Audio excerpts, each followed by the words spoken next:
The Perfect Christmas Present is a pretty good film. This is also known as Mr. Christmas. It was released in 2017, directed by Blair and written by Blaine Chiappetta, and this stars Sam Page as Tom and Tara Holt as Jenny.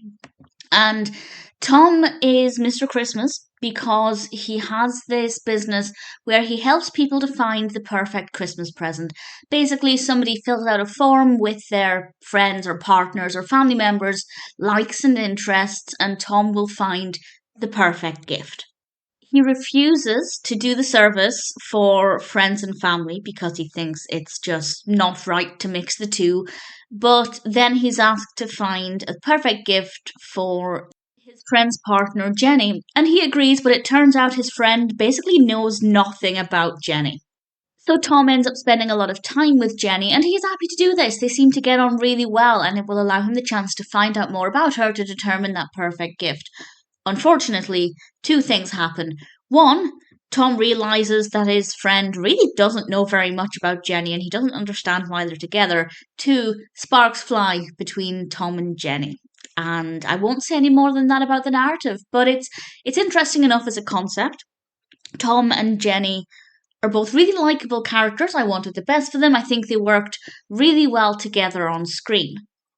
The narrative has a pretty decent structure and a really good pacing, and it also makes a lot of sense. It doesn't feel forced either. The way Tom and Jenny end up spending time together is because she asks Tom what he does, and he kind of lies and says he does various things, including event planning, because obviously he can't tell her what he really does.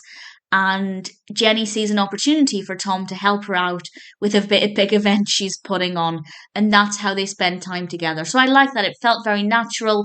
It didn't feel very forced. I think everything flowed really well. And we have a nice amount of Christmas in it as well. So it definitely feels like a very festive film. I was very curious to find out what would happen both with Jenny's current relationship and the potential romance developing between her and Tom. I was also curious to see whether she'd ever find out what Tom is really doing, and if she does, how she'd handle that. And I won't say whether any of that information is presented, but I will say that I think things took a very satisfying to watch direction. I enjoyed watching it from start to finish. There wasn't anything in it that I didn't agree with. The characters didn't do anything that I thought was either too over the top or not expected of their personality. So it ticked all of the right boxes for me. And then throw in a nice amount of Christmas, and it's a pretty good film. Definitely one that I'm happy to recommend. The Perfect Christmas Present, or Mr. Christmas, is a pretty enjoyable film.